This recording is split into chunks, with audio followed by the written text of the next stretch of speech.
itu kan katanya jazz. Tapi menurut saya itu enggak, sebenarnya itu ada seni klasik juga di situ sebenarnya. Klasik tapi yang klasik tapi karena mungkin keterbatasan kita dalam memberikan makna, sehingga kita bilang itu hanya itu musik jazz biasa misalnya gitu ya. Atau misalnya kalau kita dengar lagi musik-musik seperti grup band yang progresif, yang ini kan kontemporer ya, kayak seperti musik Yes gitu kan. Kalau kita tahu bagaimana dia memainkan satu musik dari satu album namanya Topographic Ocean itu, Tale of Topographic Ocean dalam lagunya The Ancient, kan dari yang musik yang sangat sebenarnya gelap, bukan sangat yang memang lituriknya agak aneh gitu. Jadi itu saya bisa gambarkan kayak apa, teman itu kalau dengar pasti agak aneh juga itu. Tapi endingnya itu agak manis endingnya itu loh. Itu loh misalnya. Jadi saya kira itu memang musik kontemporer sekarang itu tidak terlepas dari mungkin dari tadi ya, dari musik-musik klasik yang akhirnya yang abad-abad 20 kemari ya. Atau misalnya kayak Emerson Lake Palmer memainkan karya Maurice Mussorgsky dalam Picture and Exhibition. Itu kan juga agak aneh, itu juga agak keras kan ya. Saya kira itu mungkin tambahan saya untuk teman-teman mungkin yang mungkin cukup nyimak musik-musik klasik yang later tadi. Terima kasih. Iya. Begini ya, ada 3 hal. Pertama yang mengenai Korea itu saya pastikan tidak. Karena Bartok itu sangat fanatik dengan Mojor. Mojor itu Hungaria. Jadi musik rakyat Hungaria. Dia tidak mau mengambil referensi yang lain. Bahkan referensi yang terdekat yaitu musik klasik dan romantik gitu. Jadi basisnya memang Mojor. Dia Mojor. Dia fanatik sekali dengan itu. Dia seperti menutup telinga sudah. Pokoknya itu core-nya, esensnya itu bertolak dari yang Mojor, yang musik rakyat Hungaria dan Balkan. Kalau kemudian terdengar ada relasinya dengan sesuatu yang Korea atau yang lain, memang itu kesan saja. Di dalam musik itu ada yang disebut sebagai associative imagination. Kalau Anda mempunyai referensi banyak, sebetulnya bukan musiknya yang mirip seperti musik ini, tapi referensi Anda yang bekerja itu. Ya, seperti Anda begini ini, kok mirip si Anu ya, mirip ponakan saya ya gitu. Itu referensi, padahal tidak gitu. Ya kan? Bahkan kadang-kadang saya melihat karena banyak bergaul dengan orang-orang dari mana-mana, ada orang Indonesia seperti Sutarji Kasum Bakri, sastrawan itu.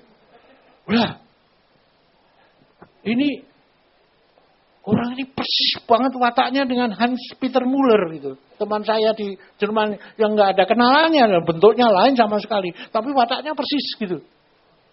Jadi ketika bergaul dengan Tarji saya nggak kesulitan, walaupun tuh orangnya sulitnya minta ampun. Baik Hans Peter Müller, komponis itu, maupun Sutarji Kasum Bakri itu sulitnya bukan main. Tapi karena ada referensi saya, kalau menghadapi Tarji pakai Hans Peter Müller aja deh, gampang sudah tahu itu. Padahal nggak ada hubungannya sama sekali kan.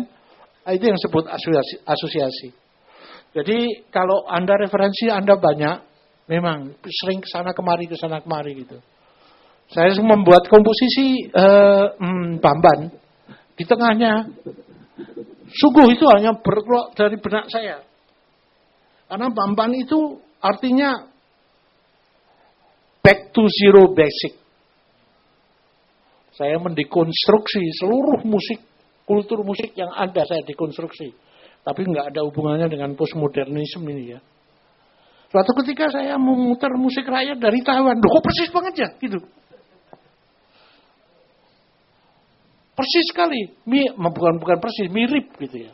Jadi itu asosiasi, itu bisa terjadi. Ya. Nah, saya agak melantur sedikit. Anda saya kira kenal déjà vu. Ya kan? Mendengar musik, melihat orang berada di suatu tempat untuk pertama kali, tapi rasanya kalau sudah pernah di situ gitu ya. Kapan itu? Nah, ada musik seperti itu tuh ya, mengingatkan Anda déjà vu pada suatu konteks yang lain yang sebetulnya tidak ada hubungannya gitu. Tapi dalam kasus Bartok tidak ada hubungannya itu dengan Korea. Apalagi waktu itu Korea dan Bartok itu masih sangat jauh. Kalau misalnya komunis-komunis zaman sekarang, sangat mungkin itu karena pengaruh global bisa terpengaruh dan sebagainya. Tapi pada waktu itu tidak. Tapi kalau Bartok dengan jazz, ya. Trio kontras itu memang ditulis untuk tokoh Benny Goodman, yang adalah bapak dari aliran swing jazz, pelopor dari aliran swing jazz, khusus untuk dia.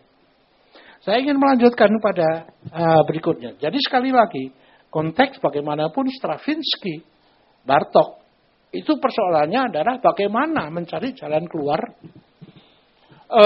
dari romantik. Schoenberg dan Weber juga. Tapi bukan masalah sumbernya. Bukan masalah bagaimana membuatnya. Schoenberg bertolak dari prinsip-prinsip kulturnya yang tidak dibongkar. Jadi prinsip-prinsip dari budaya musik romantik dan klasik yang bersifat tonal. Jadi sebelumnya itu sebelum barok, musik Renaissance, itu belum ada pengertian tonal. Ya sudah ada tapi masih sumir, masih semu gitu. Bach yang kemudian dalam World Temperature Clavier itu meletakkan prinsip-prinsip yang disebut tonal. Untuk Anda yang tidak bermain musik, saya ingin menerangkan secara ringkas dan saya cari semudah mungkin apa yang disebut tonal. Tone dari perkataan tone, yaitu nada. Lalu kemudian ada tonal, ada tonik. Begini, di dalam budaya musik Barat itu disusun dari suatu sistem nada yang disebut kromatik. Sistem nada kromatik ini yang melahirkan sistem nada mayor dan minor. Ketika kita memakai mayor dan minor, maka Anda harus memakai tonika.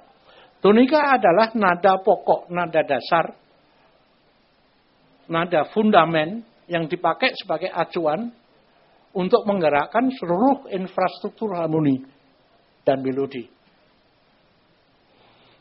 Gampangannya saja, Anda harus mencari do-nya ada di mana gitu. Kalau Anda menulis lagu Bengawan Solo atau apa, itu do-nya ada di mana? Do-nya ada di nada C misalnya. Ini saya sebetulnya tidak boleh menjelaskan seperti ini karena itu sebetulnya salah kaprah.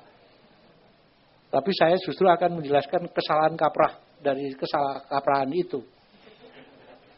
Jadi, Bengawan Solo, nada pokoknya apa? Nada pokoknya, misalnya G. Kalau gitu, G-nya itu adalah do-nya. Ya? Do-nya sekian. G-nya sekian.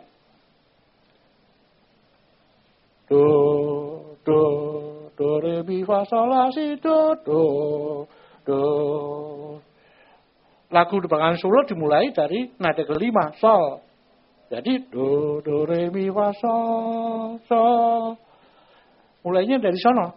Tapi nada do itu akan menarik kembali. Kemanapun perginya nada-nada itu akan ditarik kembali kesannya. Jadi seperti nada do-nya itu adalah seperti gravitasi. Semua ditarik kembali ke do. Do, re, di, la, la. Mulainya dari sol. Sol, la, mi, sol.